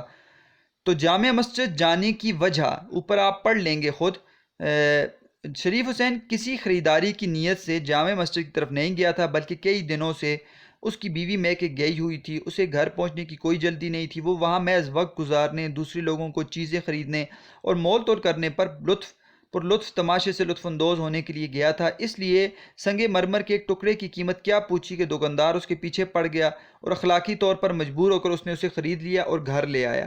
یہ آگے آئے گی بات، لیکن جامع مسجد جانے کی وجہ یہاں پر بیان کر دی ہے۔ اب یہاں پر سوال نمبر 3 ہم دیکھیں گے، ٹھیک ہے۔ ایک دکان پر اس کی نظر سنگ مرمر کے ایک ٹکڑے پر پڑی جو معلوم ہوتا تھا کہ مغل بادشاہوں کے کسی مقبرے یا بارادری سے اکھاڑا گیا ہے۔ تو ایک دکان تھی، وہاں پر اس کی نظر وہ سنگ مرمر کے ایک ٹکڑے کتبے پر پڑی جو ایسے لگتا تھا کہ مغل بادشاہوں کے کسی مقبرے، ٹھیک ہے، قبر سے یا بارادری کہتے ہیں وہ ہوادار کھلا مکان، اس کے باہر جو تختی لگی ہوتی ہے اس سے اکھاڑا گیا ہے۔ اس کا طول جو تھا وہ کوئی 1.25 فٹ تھا اور عرض جو تھا 1 فٹ تھا، ٹھیک ہے۔ اس کی لمبائی اور چوڑائی، لمبائی طول کو کہتے ہیں اور عرض چوڑائی کو کہتے ہیں، تو 1.25 فٹ اور 1 فٹ تھا۔ شریف حسین نے اس ٹکڑے کو اٹھا کر دیکھا، یہ ٹکڑا ایسی نفاست سے تراشا گیا تھا صاف کہ اس نے محض یہ دیکھنے کے لیے بھلا کباڑی اس کے کیا دام بتائے گا دریافت کیا، پوچھا۔ 3 روپے اس نے کہا۔ کباڑی نے اس کے دام کچھ زیادہ نہیں بتائے تھے، 3 روپے، مگر آخر اس سے اس کی ضرورت ہی کیا تھی۔ اس نے ٹکڑا رکھ دیا اور چلنے لگا۔ کیوں حضرت، چل دیے، آپ بتائیے کیا دیجیے گا۔ وہ رک گیا، اسے یہ ظاہر کرتے ہوئے شرم سی آئی کہ اسے اس چیز کی ضرورت نہ تھی، اس نے محض شوق تحقیق، شوق کو پورا کرنے کے لیے قیمت پوچھی تھی۔ اس نے سوچا دام اس قدر کم بتاؤ کہ جو کباڑی کو منظور نہ ہو، کم از کم وہ اپنے دل میں یہ تو نہ کہے گا یہ کوئی کنگلا ہے جو دکانداروں کا وقت ضائع کرنے اور اپنی حرص پوری کرنا ہے، ہم تو 1 روپیہ دیں گے۔ اس نے 3 کے بجائے 1 روپیہ کہا۔ یہ کہہ کر شریف حسین نے چاہا کہ جلد قدم اٹھاتا ہوا کباڑی کی نظروں سے اوجھل ہو جائے، مگر اس نے مہلت ہی نہ دی۔ اجی سنیے، تو کچھ زیادہ نہیں دیں گے؟ 1.25 روپیہ بھی نہیں دیں گے؟ اچھا لے جائیے۔ اس نے کہا روپے میں لے جاؤ، بات ہی ختم۔ شریف حسین کو اپنے آپ پر غصہ آیا کہ میں نے 12 آنے کیوں نہ کہے، اب لوٹنے کے سوا کوئی چارہ ہی کیا تھا۔ قیمت ادا کرنے سے پہلے اس نے اس سنگ مرمر ٹکڑے کو اٹھا کر دوبارہ دیکھا بالا کہ اگر ذرا سا بھی نقص خرابی اس میں نظر آئے تو اس سودے کو منسوخ کر دے، مگر وہ ٹکڑا بے عیب تھا، نہ جانے کباڑی نے اس قدر سستا بیچنا کیوں قبول کیا تھا۔ رات کو جب وہ کھلے آسمان کے نیچے اپنے گھر کی چھت پر اکیلا بستر پر کروٹیں بدل رہا تھا، اب اس نے سنگ مرمر خرید لی ہے اور اکیلا ہے یہ گھر میں، تو اس سنگ مرمر کے ٹکڑے کا ایک مصرف کہتے ہیں اس کو لگانے کی جگہ، اس کے ذہن میں آیا۔ اب دیکھیں اس کے خیالات اس کے ذہن میں کیا آ رہے ہیں۔ خدا کے کارخانے عجیب ہیں، وہ بڑا غفور الرحیم ہے، کیا عجب اس کے دن پھر جائیں، وہ کلرک درجہ دوم سے ترقی کر کے سپریڈنڈنٹ بن جائے اور اس کی تنخواہ 40 روپے تھی، 40 روپے سے زیادہ ہو کر 400 روپے ہو جائے، یہ نہیں تو کم سے کم ہیڈ کلرک ہی صحیح، پھر اسے ساجے کے مکان، حصہ داری، پارٹنرشپ کے مکان میں رہنے کی کیا ضرورت نہ رہے گی، بلکہ وہ کوئی اپنا چھوٹا سا مکان لے لے گا اور اس سنگ مرمر کے ٹکڑے پر اپنا نام کندہ کرا کر لکھا کر دروازے کے باہر نصب کر دے گا۔ یہ خواہشات اس کے دل میں پیدا ہوئیں اور اس نے اس سنگ مرمر کو یہاں پر لگانے کا سوچ لیا۔ تو شریف حسین نے سنگ مرمر کے ٹکڑے کا کیا مصرف سوچا؟ تو سنگ مرمر شریف حسین نہ چاہتے ہوئے کباڑی کی دکان سے سنگ مرمر کا جو ٹکڑا اس نے خرید لیا، اس کی لمبائی کوئی 1.25 فٹ اور چوڑائی 1 فٹ تھی، دیکھنے میں بہت خوبصورت و بے عیب تھا۔ سنگ مرمر کے ٹکڑے کا مصرف، رات کو جب شریف حسین کھلے آسمان کے نیچے اپنے گھر کی چھت پر اکیلا بستر پر کروٹیں بدل رہا تھا تو سنگ مرمر کے اس ٹکڑے کا ایک مصرف اس کے ذہن میں آیا۔ وہ سوچنے لگا کہ خدا کے کارخانے عجیب ہیں، وہ بڑا غفور الرحیم ہے، کیا جب اس کے دن پھر جائیں، وہ کلرک درجہ دوم سے ترقی کر کے سپریڈنڈنٹ بن جائے اور اس کی تنخواہ 40 سے بڑھ کر 400 ہو جائے، یہ نہیں تو کم از کم ہیڈ کلرک ہی صحیح، پھر اسے ساجے کے مکان میں رہنے کی ضرورت نہ رہے گی، بلکہ وہ کوئی چھوٹا سا مکان خرید لے گا اور اس مرمری ٹکڑے پر اپنا نام کندہ کرا کے دروازے کے باہر نصب کر دے گا۔ مستقبل کی یہ خیالی تصویر اس کے ذہن پر اس طرح چھا گئی کہ یا تو وہ اس مرمری ٹکڑے کو بالکل بے مصرف سمجھتا تھا، یا اب اسے محسوس ہونے لگا کہ گویا وہ ایک عرصے سے اس قسم کے ٹکڑے کی تلاش میں تھا اور اگر اسے خریدتا نہ تو بڑی بھول ہو جاتی۔ مستقبل کی یہ خیالی تصویر اس کے ذہن پر کچھ اس طرح چھا گئی کہ یا تو وہ اس مرمری ٹکڑے کو بالکل بے مصرف سمجھتا تھا، یا اب اسے محسوس ہونے لگا تھا گویا وہ ایک عرصے سے اس قسم کے ٹکڑے کی تلاش میں تھا اور اگر اسے نہ خریدتا تو بڑی بھول ہو جاتی۔ شروع میں جب وہ ملازم ہوا تھا تو اس کا جوش اور ترقی کا ولولہ انتہا کو پہنچا ہوا تھا، مگر وہ سال کی سائی لا حاصل ناکام کوشش کے بعد رفتہ رفتہ اس کا یہ جوش ٹھنڈا پڑ گیا تھا اور مزاج میں سکون آ چکا تھا۔ مگر اس سنگ مرمر کے ٹکڑے نے پھر اس کے خیالوں میں ہلچل ڈال دی۔ مستقبل کے متعلق طرح طرح کے خوشائند خیالات ہر روز اس کے دماغ میں چکر لگانے لگے۔ اٹھتے بیٹھتے، سوتے جاگتے، دفتر جاتے، دفتر سے آتے، کوٹھیوں کے باہر لوگوں کے نام کے بورڈ دیکھ کر، یہاں تک کہ جب مہینہ ختم ہوا اور اسے تنخواہ ملی تو اس نے سب سے پہلا کام یہ کیا کہ اس سنگ مرمر کے ٹکڑے کو شہر کے ایک مشہور سنگ تراش کے پاس لے گیا، جس نے بہت چابک دستی مہارت سے اس کا نام کندہ کر کے کونوں میں چھوٹی چھوٹی خوشنما بیلیں بنا دیں۔ نام کھدوانے پر بھی ابھی سوال آئے گا۔ اس سنگ مرمر کے ٹکڑے پر اپنا نام کھدا ہوا دیکھ کر اسے ایک عجیب سی خوشی ہوئی۔ زندگی میں شاید یہ پہلا موقع تھا کہ اس نے اپنا نام اس قدر جلی حروف یعنی واضح حروف میں لکھا ہوا دیکھا تھا۔ سنگ تراش کی دکان سے روانہ ہوا تو بازار میں کئی مرتبہ اس کا دل چاہا کہ کتبے پر سے اس اخبار کو اتار ڈالے جس میں سنگ تراش نے اسے لپیٹ دیا تھا اور اس پر ایک نظر ڈال لے، مگر ہر بار ایک نامعلوم حجاب پردہ جیسے اس کا ہاتھ پکڑ لیتا تھا۔ شاید وہ راہ چلتوں کی نگاہوں سے ڈرتا تھا کہ کہیں وہ اس کتبے کو دیکھ کر اس کے خیالات کو بھانپ جائیں، یہ مطلب وہ جان نہ لیں۔ وہ پچھلے کئی دنوں سے اس کے دماغ پر مسلط ہے۔ گھر کی پہلی سیڑھی پر قدم رکھتے ہی اس نے اخبار اتار پھینکا اور نظریں کتبے کی دلکش تحریر پر گاڑے دھیرے دھیرے سیڑھیاں چڑھنے لگا۔ بلائی منزل سامنے میں اپنے مکان کے دروازے کے سامنے پہنچ کر رک گیا، جیب سے چابی نکالی، قفل کھولنے لگا۔ قفل کہتے ہیں تالے کو۔ پچھلے 2 برس میں آج پہلی مرتبہ اس پر یہ انکشاف ہوا کہ اس کے مکان کے دروازے کے باہر ایسی کوئی جگہ ہی نہیں کہ اس پر یہ بورڈ لگایا جا سکے۔ اگر جگہ ہوتی بھی تو اس قسم کے کتبے وہاں تھوڑے ہی لگائے جاتے ہیں۔ ان کے لیے تو بڑا سا مکان چاہیے جس کے پھاٹک کے باہر، بڑے دروازے کے باہر لگایا جائے تو آتے جاتے جو ہے نظر پڑ جائے۔ اب یہاں پر ہم سوال نمبر 4 دیکھ لیتے ہیں جی۔ سوال نمبر 4، سنگ مرمر کے ٹکڑے پر اپنا نام کھدا ہوا دیکھ کر شریف حسین نے کیا محسوس کیا؟ تشریف نہیں، یہ بچے، یہ شریف حسین ہے۔ شریف حسین نے بلا ارادہ سنگ مرمر کا جو ٹکڑا خرید لیا تھا وہ تنخواہ ملنے پر اسے ایک مشہور سنگ تراش کے پاس لے گیا، جس نے بڑی مہارت سے اس پر نام کندہ کر کے کونوں میں چھوٹی چھوٹی خوشنما بیلیں بنا دی۔ احساسات: اس سنگ مرمر کے ٹکڑے پر اپنا نام کھدا ہوا دیکھ کر اسے ایک عجیب سی خوشی ہوئی۔ زندگی میں شاید یہ پہلا موقع تھا کہ اس نے اپنا نام اس قدر خوش خط اور واضح حروف میں لکھا ہوا دیکھا تھا۔ سنگ تراش کی دکان سے روانہ ہوا تو بازار میں کئی مرتبہ اس کا جی چاہا کہ کتبے پر سے اخبار کو اتار ڈالے جس میں سنگ تراش نے اسے لپیٹ دیا تھا اور اس پر ایک نظر ڈال لے، مگر ہر بار ایک نامعلوم حجاب جیسے اس کا ہاتھ پکڑ لیتا۔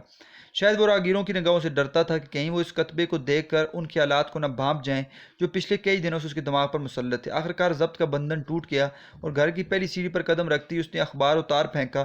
کافی دیر تک کتبے کی دلکش تحریر کو دیکھتا رہا اور خوش ہوتا رہا۔ ایک بڑا مکان اور اس کے دروازے پر کتبے کو نصب کرنے کی خیالی تصویر اس کے ذہن پر چھا گئی۔ بقول شاعر، عمر گزری ہے اس تمنا میں کاش میرا بھی ایک گھر ہوتا۔ امید ہے آپ کو سوالات سارے سمجھ آ گئے ہوں گے، سبق بھی سمجھ آ رہا ہوگا۔ قفل کھول کر مکان کے اندر پہنچا اور سوچنے لگا کہ فی الحال اس کتبے کو کہاں رکھوں۔ اس کے حصے مکان میں 2 کوٹریاں، ایک غسل خانہ اور ایک باورچی خانہ تھا۔ الماری صرف ایک ہی کوٹری میں تھی، مگر اس کواڑ نہیں تھے۔ دروازے پہ لگے جو لکڑی کے تختہ ہوتا ہے، ٹھیک ہے، جو اس کا تالا ہوتا ہے، وہ اس کے اوپر کواڑ نہیں تھے۔ بالآخر اس نے کتبے کو اسی بے کواڑ الماری میں رکھوا دیا۔ ہر روز شام کو جب وہ دفتر سے تھکا ہارا واپس آتا تو سب سے پہلے اس کی نظریں اس کتبے پر پڑتی، امیدیں اسے سبز باغ دکھاتی اور دفتر کی مشقت کی تھکان کسی قدر کم ہو جاتی۔ دفتر میں جب کبھی اس کا کوئی ساتھی کسی معاملے میں اس کی رہنمائی کا جویا ہوتا، یعنی تلاش کرنے والا ہوتا، تو اپنی برتری کے احساس سے اس کی آنکھیں چمک اٹھتی، یہ سمجھ رہا ہوتا کہ اب میرے دن پھرنے والے ہیں۔ جب کبھی کسی ساتھی کی ترقی کی خبر سنتا، آرزوئیں اس کے سینے میں ہیجان جوش پیدا کر دیتی کہ اب میری بھی ترقی ہونے والی ہے۔ افسر کی ایک نگاہ لطف و کرم کا نشہ اسے 8 دن تک رہتا ہے کہ افسر اب مجھ پر نگاہ لطف و کرم کر رہے تو اس کا مطلب ہے مجھے ترقی دے گا۔ اب یہ خواہشات ہیں اس کے دل میں۔ جگہ جب تک اس کے بیوی بچے نہیں آئے تھے وہ اپنے خیالوں میں مگن رہا، نہ دوستوں سے ملتا، نہ کھیل تماشوں میں حصہ لیتا، رات کو جلدی ہوٹل سے کھانا کھا کر گھر آ جاتا اور سونے سے پہلے گھنٹوں عجیب عجیب خیالی دنیاؤں میں رہتا۔ مگر ان کے آنے کی دیر تھی کہ نہ تو وہ فراغت، اب گھر والے آنے والے ہیں، نہ وہ فراغت رہی نہ وہ سکون ملا۔ ایک بار پھر گھرستی گھر کے کاموں کے فکروں سے اسے ایسا گھیر لیا کہ مستقبل کی سوانی تصویریں رفتہ رفتہ دھندلی پڑ گئیں، یہ بھول گیا۔ کتبہ سال بھر اسی بے کواڑ الماری میں پڑا رہا۔ اسی عرصے میں اس نے نہایت محنت سے کام کیا، اپنے افسروں کو خوش رکھنے کی انتہا کوشش کی، مگر اس کی حالت میں کوئی تبدیلی نہ ہوئی۔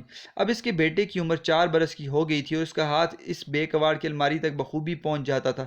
شریف حسین نے اس خیال سے کہیں کہ یہ اس کا بیٹا کتبے کو گران نہ دے سے وہاں سے اٹھا لیا، اپنے صندوق میں کپڑوں کے نیچے رکھ دیا۔ ساری سردیاں یہ کتبہ اس صندوق میں ہی پڑا رہا۔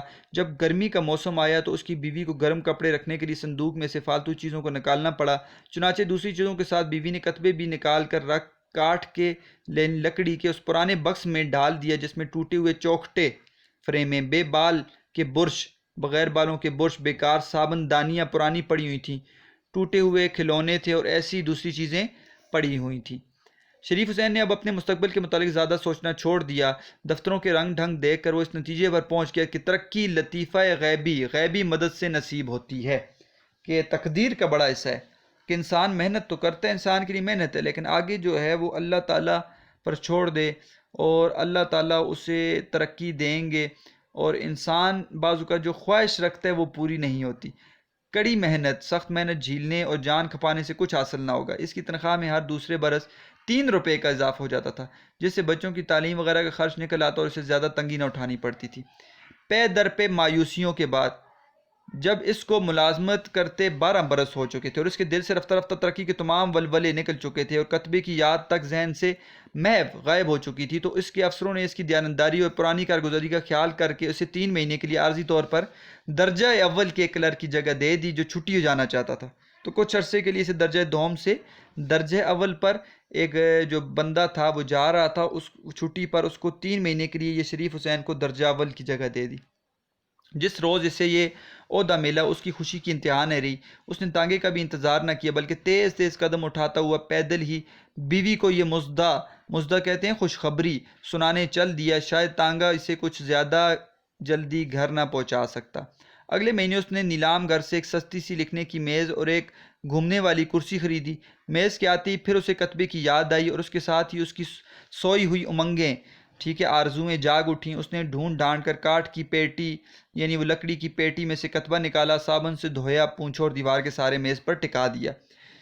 یہ زمانہ اس کے لیے بہت مشکل تھا، کٹھن تھا، کیونکہ وہ اپنے افسروں کو اپنی برتر کارگزاری دکھانے کے لیے چھٹی پر گئے ہوئے کلرک سے دگنا کام کرتا، زیادہ کام کرتا، اپنے ماتحتوں کو خوش رکھنے کے لیے بہت سا ان کا بھی کام کر دیتا، گھر پر آدھی رات تک فائلوں میں غرق رہتا، پھر بھی وہ خوش تھا۔ ہاں، جب کبھی اسے اس کلرک کی واپسی کا خیال آتا تو اس کا دل بجھ سا جاتا۔ کبھی کبھی وہ سوچتا ممکن ہے وہ اپنی چھٹیوں کی مدت بڑھا لے، ممکن ہے وہ بیمار پڑ جائے، ممکن ہے وہ کبھی آئی نہ اور یہ ہمیشہ درجہ اول پر رہے۔ مگر جب 3 مہینے گزر گئے تو اس کلرک نے چھٹی کی میعاد بڑھائی اور نہ بیمار پڑا، البتہ شریف حسین اپنی پرانی جگہ پر آ جانا پڑا، پرانی جگہ پر درجہ دوم۔ اس کے بعد جو دن گزرے وہ اس کے لیے بڑی مایوسی اور افسردگی کے تھے۔ تھوڑی سی خوشی حالی کی جھلک دیکھ لینے کے بعد اب اسے اپنی حالت بہتر سے پہلے سے زیادہ ابتر معلوم ہونے لگی تھی۔ اس کا جی کام میں مطلق نہ گزرتا تھا، مزاج میں آلکس کہتے ہیں سستی، اور حرکات میں سستی سی پیدا ہونے لگی۔ ہر وقت بیزار سا رہتا تھا، نہ کبھی ہنستا نہ کبھی کسی سے بولتا چالتا، مگر یہ کیفیت چند دن سے زیادہ نہ رہی۔ افسروں کے تیور اسے جلد ہی راہ راست پر لے آئے، افسروں نے تیور بدلے، انداز بدلے اور یہ دوبارہ ٹھیک ہو گیا۔ اب اس کا بڑا لڑکا چھٹی میں پڑھتا تھا، چھوٹا چوتھی میں، منجلی درمیانی لڑکی ماں سے قرآن مجید پڑھتی، سینہ پرونا سیکھتی اور گھر کے کام کاج میں اس کا ہاتھ بٹاتی۔ باپ کی میز کرسی پر بڑے لڑکے نے قبضہ جما لیا، وہاں بیٹھ کر وہ اسکول کا کام کیا کرتا۔ چونکہ میز کے ہلنے سے کتبہ گر جانے کا خدشہ تھا، ڈر تھا، پھر اس نے میز کی بہت سی جگہ بھی گھیر رکھی تھی، اس لیے لڑکے نے اسے اٹھا کر پھر اسے بے کواڑ کی الماری میں دوبارہ رکھ دیا۔ سال پر سال گزرتے گئے، اس عرصے میں کتبے نے کئی جگہ بدلی، کبھی بے کواڑ کی الماری میں تو کبھی میز پر، کبھی صندوقوں کے اوپر تو کبھی چرپائی کے نیچے، کبھی بوری میں تو کبھی کاٹ کے بکس میں۔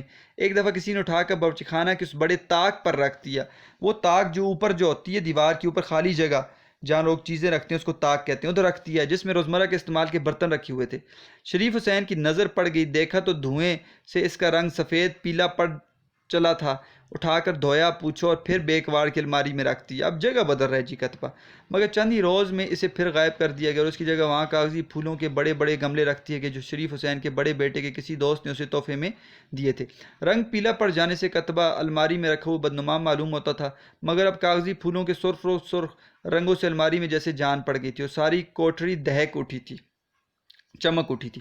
اب شریف حسین کو ملازم ہوئے پورے 20 سال گزر چکے تھے۔ اس کے سر کے بال نصف سے زیادہ سفید ہو چکے تھے اور پیٹھ میں گدی سے نیچے ذرا خم ٹیڑھا پن آ گیا تھا، یعنی کہ وہ جھک گیا تھا نیچے۔ ہم اس کو اب کب کہتے ہیں اپنی زبان میں، کہ اب بھی کبھی کبھی اس کے دماغ میں خوشحالی اور فارغ البالی بے فکری آزادی کے خیالات چکر لگاتے، مگر اب ان کی کیفیت پہلی کسی نہ تھی کہ وہ خواہ وہ کوئی کام کر رہا ہوتا تو تصورات کا ایک تسلسل ہے کہ پہروں ٹوٹنے کا نام ہی لیتا تھا، یعنی کہ وقت ٹوٹنے کا نام ہی نہ لیتا تھا۔ اب اکثر اوقات ایک دم بھر میں ان تصورات کو اڑا لے جاتی اور پھر بیٹی کی شادی، لڑکے کی تعلیم، اس کے بڑھتے ہوئے اخراجات پہ ساتھ ہی ساتھ ان کے لیے نوکریوں کی تلاش، یہ ایسی فکریں نہ تھیں کہ پل بھر کو بھی اس کے خیال کو کسی اور طرف بھٹکنے دیتی ہیں۔ اب خیالات اس کے منتشر ہو گئے تھے۔ 55 برس کی عمر میں اسے پینشن مل گئی۔ اب اس کا بڑا بیٹا ریل کے مال گودام میں کام کرتا تھا، چھوٹا کسی دفتر میں ٹائپسٹ تھا اور اس سے چھوٹا انٹر میں FSC میں پڑھتا تھا۔ اپنی پینشن اور لڑکوں کی تنخواہیں سب ملا کے کوئی 150 روپے ماہوار کے لگ بھگ آمدنی ہو جاتی تھی، جس میں بخوبی گزر ہونے لگا تھا۔ علاوہ ازیں اس کے علاوہ اس کا ارادہ کوئی چھوٹا موٹا کاروبار شروع کرنے کا تھا، مگر مندے کے ڈر سے ابھی پورا نہ ہو سکا تھا، یعنی کہ وہ مندے کا ڈر یعنی نقصان کا ڈر، جس کی وجہ سے وہ کاروبار نہیں کر رہا تھا۔ اپنی کفایت شعاری، پیسوں کو جو ہے وہ طریقے سے خرچ کرنا اور بیوی کی سلیقہ مندی اچھے طریقے کی بدولت اس نے بڑے بیٹے اور بیٹی کی شادیاں خاصی دھوم دھام سے کر دی تھی۔ ان ضروری کاموں سے نبٹ کر اس کے جی میں آئے کہ حج کر آئے، مگر اس کی توفیق نہ ہو سکی۔ البتہ کچھ دن مسجدوں کی خوب رونق بڑھائی، مگر پھر جلد ہی بڑھاپے کی کمزوریوں اور بیماریوں نے دبانا شروع کر دیا اور زیادہ تر چرپائی ہی پر پڑا رہنے لگا۔ جب اسے پینشن وصول کرتے 3 سال گزر گئی تو جاڑے سردی کی ایک رات کو وہ کسی کام سے بستر سے اٹھا، گرم لحاف بستر کمبل سے نکلا۔ پچھلے پہر کی سرد اور تند ہوا تیر کی طرح اس کے سینے میں لگی، اسے نمونیا ہو گیا۔ بیٹوں نے اس کے بہتیرے بہت سے علاج معالجے کرائے۔ اس کی بیوی اور بہو دن رات اس کی پٹی سے لگی بیٹھی رہیں، اس کی یعنی چرپائی سے لگی بیٹھی رہیں، یعنی اس کے پاس رہیں، مگر افاقہ نہ ہوا، کمی نہ ہوئی اور وہ کوئی 4 دن بستر پر پڑے رہنے کے بعد مر گیا۔ اس کی موت کے بعد اس کا بڑا بیٹا مکان کی صفائی کر رہا تھا کہ پرانے اسباب کا جائزہ لیتے ہوئے ایک بوری میں سے اسے یہ کتبہ مل گیا۔ بیٹے کو باپ سے بہت محبت تھی۔ کتبے پر باپ کا نام دیکھ کر اس کی آنکھوں میں بے اختیار آنسو بھر آئے اور وہ دیر تک ایک محویت کے عالم میں مدہوشی کے عالم میں اس کی خطاطی اور نقش نگاری کو دیکھتا رہا۔ اچانک سے اسے ایک بات سوجھی جس سے اس کی آنکھوں میں چمک پیدا ہوگی۔ اگلے روز وہ کتبے کو ایک سنگ تراش کے پاس لے گیا اور اسے کتبے کی عبارت میں تھوڑی سی تبدیلی کرائی اور پھر اس شام سے اسے اپنی باپ کی قبر پر نصب کر دیا۔ آگاہ اپنی موت سے کوئی بشر نہیں، سامان 100 برس کا، پل کی خبر نہیں۔ تو یہ تھے یہ افسانہ جو ہمیں بہت ہی ضروری ہمیں اس دنیا کے اندر اخلاقی سبق دے رہا ہے کہ کیا کرنا چاہیے، کہ انسان کی خواہشات کی حد نہیں ہوتی، انسان اپنی خواہشات پوری نہیں کر سکتا اور اس کی خواہشات اس کے ساتھ ہی چلی جاتی ہیں۔ اصل چیز یہ کہ آخرت کی تیاری کرے انسان، اپنے خدا کو خوش کرے اور اس دنیا کے اندر اتنا حاصل کرے جس سے وہ دنیا بس کا وقت گزر جائے، محنت کرتا رہے، حلال روزی کمانے کے لیے جائے، باقی جو کچھ بھی بنائے گا وہ سب وقتی ہے، وہ اس دنیا میں ختم ہونے والا ہے۔ آخرت میں اس کا حساب بھی ہوگا اور اس کے ساتھ اس کی نیکیاں ہی جائیں گی، نہ کہ کوئی مال اور نہ کوئی جائیداد اس کے ساتھ جانی ہے۔ تو ہم نے سوالات ساتھ پڑھ لیے، یہ جملوں کی وضاحت ہم نے بھی ساتھ ساتھ کر لی تھی، لیکن ہم پھر بھی جملے تھوڑا سے دیکھ لیتے ہیں۔ سبق کے حوالے سے مندرجہ ذیل جملوں کی وضاحت کریں۔ پہلا جملہ تھا دن کے وقت اس علاقے کی چہل اور گہما گہمی عموماً 4 کمروں کی 4 دیواری میں محدود رہتی تھی۔ اس سے کیا مطلب ہے جی؟ اس جملے کی وضاحت، یہ جملہ غلام عباس کے لکھی ہوئی افسانے کتبہ سے لیا گیا ہے۔ سیکٹریٹ کی عمارت شہر سے کوئی 1.5-2 میل کے فاصلے پر پرفضا باغوں اور پھلواریوں میں گھری ہوئی تھی۔ ایسے حالات میں انسان کو اپنی قوتوں کو مرتکز کر کے اچھے عمل کے لیے کوشاں رہنا چاہیے اور انسان دوست نظام کے لیے جدوجہد کرنی پڑے۔ لیکن اصل چیز یہاں پر جو بات یہاں پر بیان کی گئی ہے وہ یہ تھی کہ لوگ دن کو اپنے دفتروں میں کام کرتے تھے اور علاقے کی چہل پہل اور گہما گہمی عموماً 4 دیواریوں تک ہوتی تھی، دفتروں کے اندر ہوتی تھی، صرف صبح کے وقت اور جب وہ دفتر سے پچھلے وقت نکلتے تھے تو اس وقت وہاں کی جو ہے وہ جو ان کی سڑک ہے اس کی رونق بڑھ جاتی تھی۔ دنیا بھر کی چیزیں اور ہر وضع اور کر کماش کے لوگ یہاں ملتے تھے۔ تو یہاں پر وہ جامع مسجد نہیں جاتا بلکہ وہاں پہ لگنے والے بازار میں جاتا تھا، اور وہ اس کی وجہ یہ تھی اس کی بیوی گھر میں نہیں تھی، اور بیوی گھر نہ ہونے کی وجہ سے وہ گیا تھا کہ اپنا وقت گزار سکے، اور وہاں پہ طرح طرح کے لوگ آ کے خریداری کرتے تھے، تو ان کو دیکھ کر وہ ایک تماشا وہ دیکھنے کے لیے گیا تھا۔ وہ بڑا غفور الرحیم ہے، کیا جب اس کے دن پھر جائیں۔ تو افسانہ نگار شریف حسین کے دل میں پیدا ہونے والے اس خیال کی بات کرتا ہے کہ جب سنگ مرمر کے اس ٹکڑے نے شریف حسین کے دل میں ایک نئے ولولے، جوش اور امنگ کو پیدا کر دیا، اور خیالوں میں گم رہ کر مستقبل کے سہانے خواب دیکھنے لگا کہ شاید خالق کائنات مہربان ہو جائے اور ترقی کی منازل جلد طے ہو جائیں، پھر میری بڑی تنخواہ ہوگی، میں اپنا ذاتی خوبصورت مکان لوں گا جس کے گیٹ پر میرے نام کی تختی لگی ہوگی، لوگ میرے مال و دولت سے مرغوب ہوں گے۔ دفتر میں جب کوئی بھی اس کے ساتھی کسی معاملے میں اس کی رہنمائی کا جویا ہوتا تو اپنی برتری کے احساس سے اس کی آنکھیں چمک اٹھتیں۔ یہ جملہ بھی غلام عباس کے لکھی ہوئے افسانے کتبہ سے لیا گیا۔ افسانہ نگار اس جملے میں اس کیفیت کا بیان ہے کہ جب شریف حسین کو عارضی طور پر درجہ اول کے کلرک کی جگہ دی گئی تو وہ چھٹی پر گیا ہوا تھا۔ ترقی کے اس احساس نے اس کے اندر ایک خاص قوت پیدا کر دی، اور شریف حسین کام کے سلسلے میں رہنمائی لیتا، شریف حسین دل و جان سے رہنمائی کرتا اور ترقی کے احساس اسے اور توانا کر دیتا، اور اس کی آنکھیں پہلے سے زیادہ روشن ہو جاتی۔ یہ بھی ہے، اور جب کوئی اس کا دوست جو ہے درجہ اول سے، یہ پہلے کی بات ہے کہ جب ان کا دوست کوئی بھی جب اس کو ترقی مل جاتی تھی تو اس کے دل میں یہ خیال پیدا ہونے لگ جاتا تھا کہ اس کو ترقی ملی ہے تو انشاءاللہ ایک دن مجھے بھی ترقی مل جائے گی، اور مجھے ترقی جب مل جائے گی تو پھر لازمی بات ہے اس کی وہ خواہشات جو اس نے سوچی ہوئی تھی ساری کی ساری باتیں وہ ایک نہ ایک دن پوری ہو جائیں گی، تو اس وجہ سے اس کی آنکھیں چمک اٹھتی تھی۔ ترقی لطیفہ غیبی سے نصیب ہوتی ہے، کڑی محنت جھیلنے اور جان کھپانے سے کچھ حاصل نہ ہوگا۔ یہ جب وہ تھک گیا تھا، وہ اس کی خواہشات پوری نہ ہوئیں، تو پھر اس کے دل میں یہ بات آئی کہ جو ترقی ملتی ہے وہ غیبی مدد سے ملتی ہے، وہ تقدیر کا کام ہے۔ ہم جتنی محنت بھی کر لیں اور زیادہ محنت کریں، اور ہم اس میں یہ کریں کہ محنت زیادہ ہو اور ہمیں اس کا پھل ملے، تو بعض اوقات یہ ہوتا ہے کہ دنیا کے اندر تو محنت انسان کرتا ہے، اس کو شاید اس کا پھل بھی جو ہے وہ اتنا زیادہ نہیں ملتا، لیکن آخرت کے لیے تو اس کے لیے سارا کچھ موجود ہے۔ تو انسان یہ سوچے کہ دنیا کے اندر وہ محنت کرتا ہے تو اس کو اس کی محنت کا صلہ ملے گا۔ ایک تو اللہ تعالیٰ کسی کی محنت کو ضائع نہیں کرتے، اگر نہیں ملتا بھی تو ہمارے لیے آخرت تو ہے، ہم نے حلال رزق کمایا ہے، ہمیں اللہ تعالیٰ محتاج کسی کا نہ کریں اس دنیا کے اندر، اتنا رزق دے دیں جس سے ہم محتاج نہ ہوں۔ لیکن وہ محنت جو انسان کرتا ہے اس محنت کا اثر جو ہوتا ہے وہ قوم پر اثر چھوڑ کر جاتا ہے کہ وہ ایک محنتی بندہ تھا، اس نے محنت کر کے کمایا ہے۔ اب لازمی بات ہے محنت سے تو انسان کی تقدیر نہیں جڑی ہوئی، انسان کی تقدیر تو ایسی ہے کہ بعض انسان آپ خود سوچے دن کو مزدور بندہ، دن کو وہ پتھر اٹھاتا ہے، وہ اینٹیں اٹھاتا ہے، وہ بجری اٹھاتا ہے، وہ ریت اٹھاتا ہے، اور دن کو وہ پسینے میں شرابور اس کی حالت کیا ہوتی ہے، اور ساری دیہڑی لگا کر پورا دن لگا کر 500 روپیہ وہ دن کا لیتا ہے یا 1000 روپیہ وہ دن کا لیتا ہے۔ تو ایک وہ بندہ کہ جس کو اللہ تعالیٰ نے اس بغیر محنت کے اس کو لاکھوں روپے دے دیتے ہیں اللہ تعالیٰ، اور وہ بیٹھ کے آرام سے دفتر میں اے سی کے اندر بیٹھا ہوا پیسے کما رہا ہوتا ہے، تو محنت تو وہ بندہ زیادہ کر رہا ہے جو دھوپ میں جا کے محنت کر رہا ہے۔ لیکن بس اللہ کا نظام ہے، اللہ تعالیٰ کسی کو دے کر آزماتے ہیں، کسی سے لے کر آزماتے ہیں۔ تو لیکن یہ کہ دنیا کے اندر تو یہ تقسیم ہے، لیکن آخرت کے اندر تو ساری تقسیمیں ختم ہو جائیں گی، اور وہ بندہ جو ایک غریب بندہ تھا وہ محنت کرتا رہا، اس کا اجر ملے گا، اور ایک امیر بندہ ہے اگر وہ اللہ کی راہ میں نہیں دیتا تو اس کی پکڑ ہوگی، تو جتنا مال زیادہ ہوگا اتنی پکڑ بھی زیادہ ہوگی۔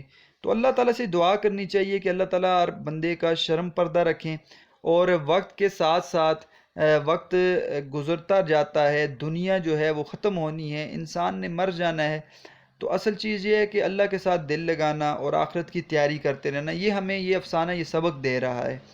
تو بیٹا اس میں جو ہے سب سے اہم چیز یہ ہوتی ہے کہ ایک دوسرے کی دعائیں کرنا، ایک دوسرے کی فکر کرنا۔ تو مجھے امید ہے آپ بھی میرے لیے دعا کرتے ہوں گے ٹھیک ہے، اللہ تعالیٰ آپ کو بھی خوش رکھیں، سلامت رہیں۔ آج کی امید ہے کہ مجھے اچھی طرح آپ کو یہ سبق سمجھ آ گیا ہوگا۔ کوئی بات سمجھ نہیں آئی تو آپ اس سے نمبر پر مجھ سے رابطہ کر سکتے ہیں، 031450414000۔ تو اس سے آپ اگر کوئی بات آپ کو سمجھ نہیں آئی، کوئی نوٹس میں مسئلہ ہے یا سوال میں مسئلہ ہے، کوئی سوال آپ پوچھ سکتے ہیں۔